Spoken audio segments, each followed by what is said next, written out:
Gênesis capítulo 2.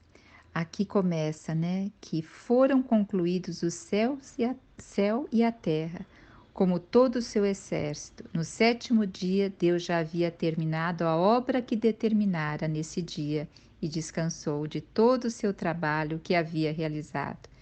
Eu quero destacar aqui que fala que Deus terminou a obra que determinara. Nosso Deus é um Deus de propósito, um Deus de objetivo. E ele descansou. O descanso aqui não significa que ele estava cansado, mas significa que ele estava o quê?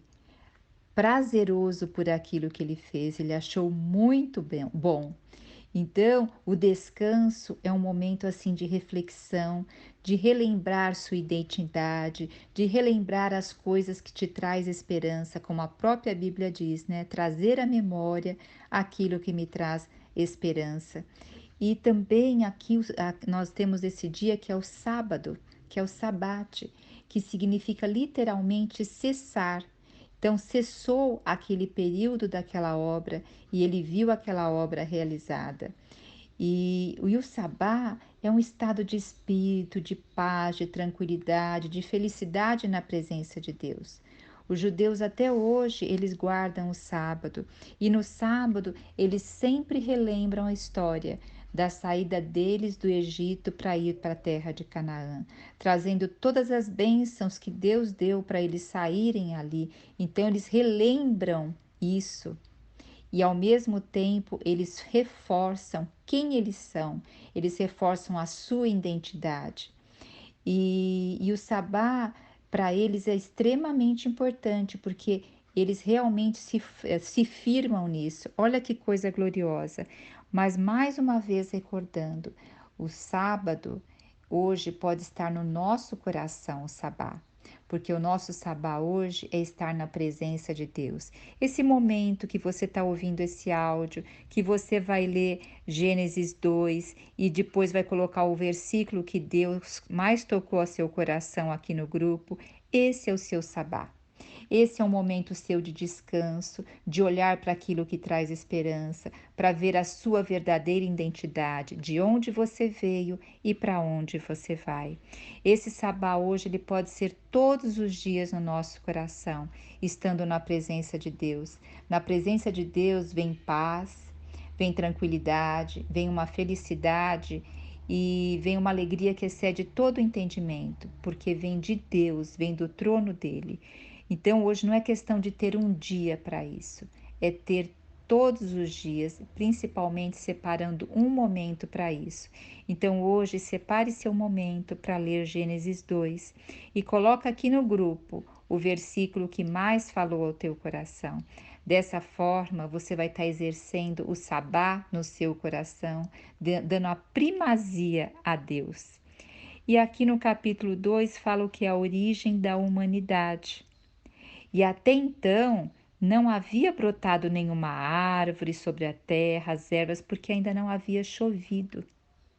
Então o Senhor Deus fez ter as fontes de água que brotavam da terra e regava toda a superfície do solo.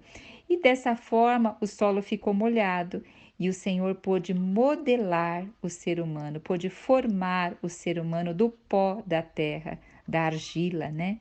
Então veja só, aqui essa palavra modelar, formar, significa igual um oleiro que pega o barro e ali formata as peças, formata os vasos. Então é com as próprias mãos. E lá em Gênesis 1, no versículo 26, falou assim: Então Deus determinou, façamos o ser humano, façamos o homem, a nossa imagem, de acordo com a nossa semelhança. Olha que rico aqui, porque na hora de fazer o ser humano, o Deus fez façamos, Deus Pai, Deus Filho e Deus Espírito Santo. Lá no início da criação, no versículo 2, o Senhor fala: haja luz e houve luz. Haja separação entre águas de cima e águas de baixo. Então, fez os luzeiros, mas nada ele fez com as mãos, ele fez pela palavra, pela autoridade.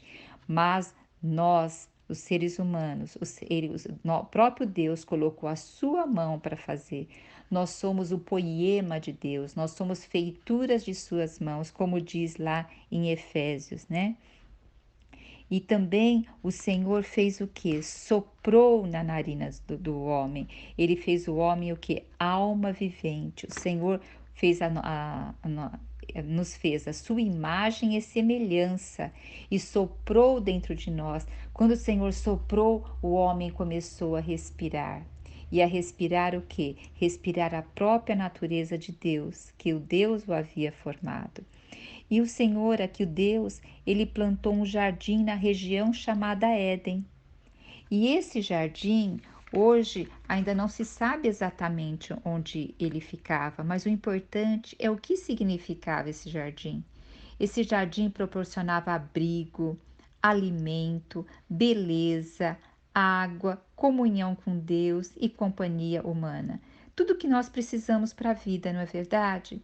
Nós buscamos todo dia o que? Um abrigo, a subsistência, a sobrevivência e porque nós somos corpo, alma e espírito. Então nós precisamos o que para o nosso corpo de abrigo, de alimento, para a nossa alma a gente precisa de segurança, para o nosso corpo a gente precisa de água, para o nosso alma a gente precisa de beleza e para o nosso espírito a gente precisa de comunhão com Deus. E também a comunhão humana. E quando a gente tem comunhão com Deus, Deus nos capacita a ter o que? Companhias humanas. Porque depois a gente vai ver que a companhia humana não é fácil se a gente não tiver primeiro a comunhão com Deus, né?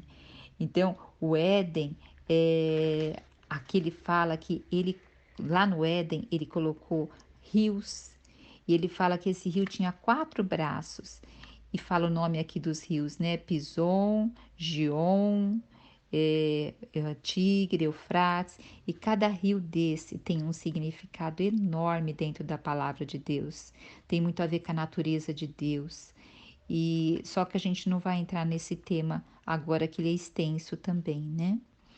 E quando o Senhor colocou o homem ali no jardim do Éden, ele fez o quê? Ele colocou várias árvores frutíferas, de várias espécies de árvore. E no meio do jardim ele colocou a árvore do conhecimento do bem e do mal. E essa árvore do conhecimento do bem e do mal, ela foi colocada ali porque o Deus queria que ele comesse do próprio Deus diariamente. E também colocou a árvore do bem e do mal, porque o Senhor nos dá livre arbítrio. O Senhor nos fez com uma alma livre, uma alma para fazer escolhas. Então, e ele deixou ali uma ordenança: comerás de todas as árvores e não comerás da árvore do conhecimento do bem e do mal. Então, nós somos chamados a todo dia a tomar decisão e a fazer escolhas. Deus colocou também em nós uma bússola interna. A gente sabe que a bússola normal ela aponta para o norte. E a bússola interna que Deus colocou em nós aponta para Ele mesmo, para Cristo. Mesmo que nós tenhamos morais princípios, morais éticos, ainda é muito ofuscado, é muito obliterado, é muito sobre nossa visão, nosso filtro. Na realidade, a excelência é o princípios de Deus em nós. Então, muitas vezes, nós fazemos as coisas dentro do nosso princípio, mas nós temos que falar: Senhor, eu quero ver como o Senhor vê. E é interessante que a árvore do bem e do mal, quando a gente vai ver mais para frente, quando os olhos deles são abertos, eles começam a ver coisas que não era para estar vendo, mas eles preferiram isso, né? E hoje nós também fazemos escolhas muitas vezes diárias de fazer isso. Então, hoje, quando você escolhe aqui, ler a palavra, colocar o versículo aqui, ouvir esse áudio, você está fazendo uma escolha de comer da árvore da vida. E isso sobe como aroma suave ao Senhor, porque o Senhor, ele vai pôr isso no nosso livro da vida, que um dia vai ser aberto, né? Ó Senhor Jesus. Então, aqui nós temos também o Senhor falando que percebeu que o homem estava só e falou que não é bom que o homem esteja só. Eu vou lhe fazer companhia. E aí o Senhor modelou do solo todos os animais selváticos também, tá vendo? E todas as aves do céu. E trouxe a presença do homem para este dar nome a todos esses animais. Olha, o homem, o ser humano, aqui é homem mesmo, as outras coisas estava escrito ser humano, aqui é homem. O Senhor deu ao homem essa capacidade incrível antes da queda. Ele tinha uma capacidade intelectual enorme. Ele conseguia dar nome, o nome que trazia significado para cada um. E o homem nomeou todos os rebanhos domésticos, todos os animais. Mas o que aconteceu ao final disso? Ele não encontrou ninguém parecido com ele, que pudesse cooperar com ele ou que correspondesse a ele intimamente. E eu creio que Deus fez isso para o homem perceber a necessidade que ele tinha de alguém que fosse carne da carne dele e ossos dos ossos dele. Então Deus fez o homem cair num sono profundo. Enquanto ele dormia, retirou a costela. E olha que depois fala que com a costela que havia tirado do homem, o Senhor Deus modelou, formou com as próprias mãos a mulher e conduziu até ele. Conduziu até ele quem? Até Adão. Então não foi assim, Adão abriu os olhos e viu Eva na frente dele. De jeito nenhum. Deus a conduziu até ele. Pensa num casamento normal. O pai da noiva conduz a noiva até o altar para o quê? Levar para o noivo.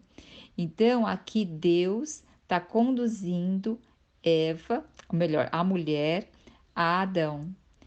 E isso tem muita tipologia do que? De nós, a igreja, sendo a noiva de Cristo, sermos levada a Cristo, que é o noivo, para casarmos com ele. Então a Bíblia, ela tem uma simbologia muito grande. E o casamento, ele tem um grande foco de ser sempre lembrado de a noiva que é a igreja e Jesus Cristo. E hoje nós estamos sendo preparadas como essa noiva. Aí, quando Adão viu Eva, disse: Esta sim é osso dos meus ossos e carne da minha carne. Ela será chamada mulher, porque do homem foi extraído. Por esse motivo é bom que o homem deixe a guarda de seu pai e de sua mãe e se una à sua mulher, e ele se torna uma só carne.